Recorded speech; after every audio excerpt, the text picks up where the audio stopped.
જો હોય થઈ ગયો.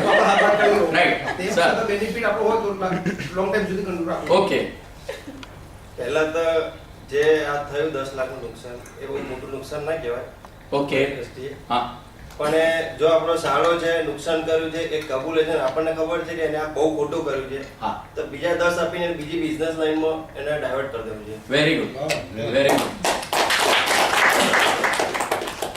सर सबसे पहले तो ऐसे कॉम्प्लिकेटेड रिलेशन में ना बिजनेस ही नहीं करना चाहिए इस पर हमारे नहीं अभी हो गया है સર એક મિનિટ આ હાઇપોથેટિકલ સિચ્યુએશન છે મેં એટલા માટે આપી છે બીકોઝ જે સેન્ટર આપણે શોધવાનું છે એની અંદર અનેક પાત્રો હોય છે એના રિલેટેડ છે એક્સરસાઇઝ એટલે ટિકિટ કે આ થઈ ચૂક્યું છે અધરવાઇઝ તમને સેન્ટર શોધવામાં તકલીફ પડશે બાકી મને તો જે ફ્રેન્ડ ને ફેમિલી માં બિઝનેસ નહીં કરતો. હા હા સેકન્ડ થિંગ કે સપોઝ એને 10 લાખનો ગબલો કર્યો છે તો ક્લેરિટીમાં ડિફરન્સીસ હશે કે સપોઝ એને એક્સપેક્ટેશન કઈ હશે આપણે એને કઈ પેમેન્ટ કરતા હશે કાં તો આપણે 50-50 નક્કી કર્યું હશે એટલું એને પેમેન્ટ નહીં મળતું હોય કાં તો પછી એવું હશે કે એને કેપેબિલિટી પ્રમાણે એને ઓછું લાગતું હશે પણ સર હવે કરશો શું રાકેશભાઈ તો કઈ કઈ બાકી છે યસ્ટરડે એન્ડેડ લાસ્ટ નાઈટ અભી આજ की बात करो તો 10 લાખ પાછા લઈ લેવાના લઈ લેવાના પાછા ઓકે ન્યૂ સજેશન 10 લાખ પાછા જોઈ શકો નહીં ચાલે આ નવી के में कहे ना सर पर्सनली दूसरा बेनिफिट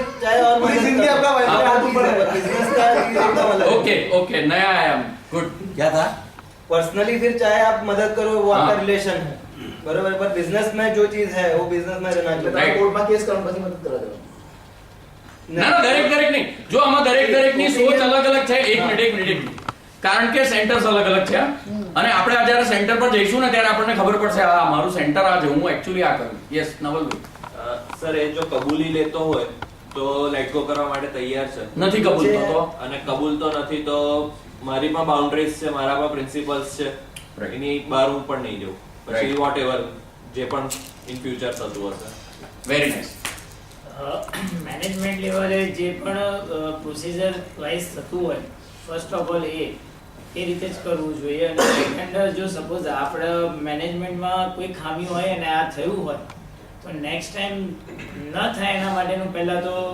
એક કરવું પડે અને સેકન્ડ બિઝનેસને નાના મોટા કોઈ પણ પ્રોબ્લેમ કે એને પ્રોબ્લેમના હિસાબે જો માઇન્ડ અપ કરવું કે ઓપિક કરવું એના બદલામાં સોલ્યુશન લાવી અને આગળ મૂવ ઓન કેવી રીતે કરવું ઇન શોર્ટ 10 જતા કરવાના શાળાને હટાવીને બીજા મેનેજમેન્ટ લેવલે કોઈ હાયર શાળાને હટાવવાનો એક ડિસિઝન કર્યું અથવા એના હાયર લેવલ પર કંઈક Okay. મૂકી કોઈ checklist, કોઈ કોઈ check મૂકી વ્યક્તિને એ વસ્તુને આપણે ફરીથી હેન્ડલ કરી શકીએ કે મેનેજમેન્ટ લેવલે સેકન્ડ ટાઈમ આ એકાઉન્ટ એના માટે સપોર્ટિવ અને આપણા માટે પોલીસ કે ચેક રાખે આપણે એને એમ કહીશું કે ભાઈ સપોર્ટ કરશે હા તને મદદ કરશે એને સપોર્ટ કરવા માટે નહીં હા. એને ના ના આપણે ત્યાં રજૂઆત તો એવી કરીશું ને ના ના નહીં એ મેનેજમેન્ટ લેવલે પછી એ જો ફેમિલી રિલેશન ના જોવામાં આવે. ઓકે ઓકે યસ પંચાલ સાહેબ તમે you have a long life married life એટલે મજા આવશે First of all, we have to try our level best to convince him. Right Self conviction. Right એને રિયલાઇઝ કરું તે ચોરી કરી છે. રાઈટ અને મને ખબર છે. રાઈટ ભલે તું માને કે ના માને. રાઈટ જો કબૂલે નહીં રાઈટ તો એને છોડી દેવાનું. Right. છોડી દેવાનું. બરોબર કબૂલે તો એના માટે કંઈ વિચાર નહીં. રાઈટ કારણ કે માણસ એક વખતે કન્ફ્યુઝ કરે છે એટલે it's a beginning of improvement. Very nice તો રિકેશભાઈ એના માટે હા. આ ટેકનિક છે હા એ ટેકનિકનો બીજી રીતે પણ ઉપયોગ થઈ શકે. ઓકે ઓકે યસ રિકેશભાઈ વોટ વિલ યુ ડુ પહેલા તો એ 10 લાખ રૂપિયાનું એને કેમ કરવું છે એ શોધવું પડે. એટલે ઘણી વાર પોતે ખૂબ તકલીફમાં હોય કે ઘર ગીરવે મૂક્યા હોય, દાગીના ગીરવે મૂક્યા શું છે, Okay. એના માટે એને કર્યું હોય તો એ આપણી પણ મોરલ એક ફરજ બનાવી છે કે આપણી પાસે પૈસા હોય તો 10 લાખ જતા કરવા પડે, કદાચ જરૂર હોય તો બીજા 10 લાખ આપવા પડે જો આપણી પાસે હોય તો. બરોબર પણ એનો ઇન્ટેન્શન ખોટો જ હોય, જાણી જોઈને કે કોના બાપની દિવાળી આમ તેમ કરતો હોય Right. અને એ રીતનું હોય તો આપણે બંધ કરવું પડે. Okay. પણ એની અંદર એ બે વસ્તુ છે કે આપણે કરોડ 2 કરોડ કમાવે એમાંથી 10 લાખનું કર્યું હોય તો વાંધો ના હોય તો ચાલવા દેવું જોઈએ, પણ આપણે 10-12 લાખ જ કમાય અથવા ઓછા કમાવે ને એમાંથી જ બધું આપણું કરી નાખતો હોય તો બધું રિલેશન બંધ રહે. રાઈટ ઓકે ઓકે યસ આ તરફથી બધા નવા મિત્રોમાંથી કોઈને શેર કરવું હોય તો આમાં કંઈ નિમેશભાઈ મારી સાથે ઇન્સિડન્સ થાય તો હું ઓડિટ રિપોર્ટ્સ આવે પહેલાં મંગાવું અને એને સ્ટડી કરું અને મારી વાઈફ સાથે પહેલાં બેસું કે ભાઈ આવું ઓડિટર્સ કહે છે ને આવો એમને ગફલું કર્યું છે એને થોડી તૈયાર કરું, એને કન્વિન્સ કરું કે આપણે ફેમિલી પણ જોવાનું છે.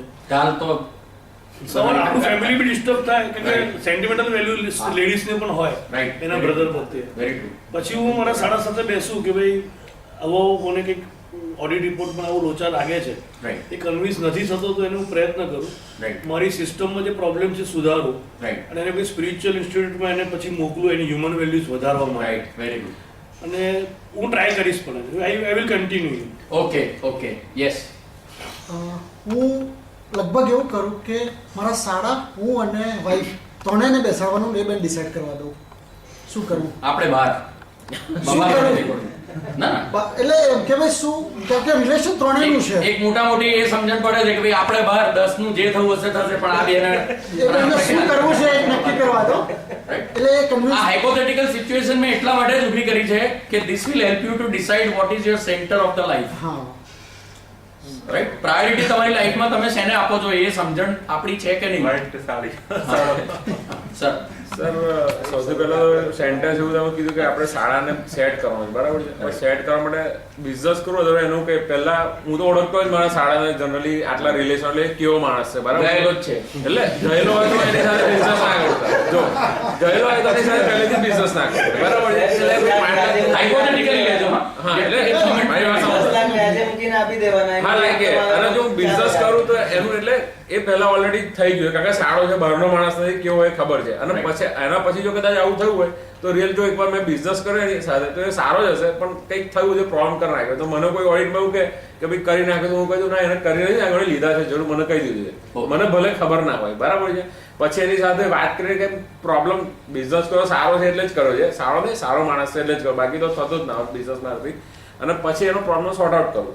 ભાઈ હવે કર્યું છે તે ચોરી કરી એટલે આપણા ઘરમાંથી જ પૈસા બિઝનેસ બે પાર્ટનર્સ હોય તો ઘરેથી જ લીધા છે, મેં લીધા છે તે લીધા છે, હવે ખાડો પૂરો જ પડશે એટલે બંને ભેગા થઈને એના આગળ વોટ એવર જે કરી હેલ્પ કરીને પૂરું કરીએ.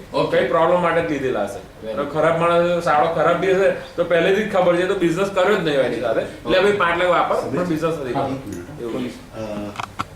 There is a news. Atladra में 2 buildings have collapsed in the morning. Atladra में, and 5 people have supposed to be killed and many other are trapped there. Is that any way we can really help this situation? हम लोग क्या कर सकते हैं इस वक्त? Probably इसको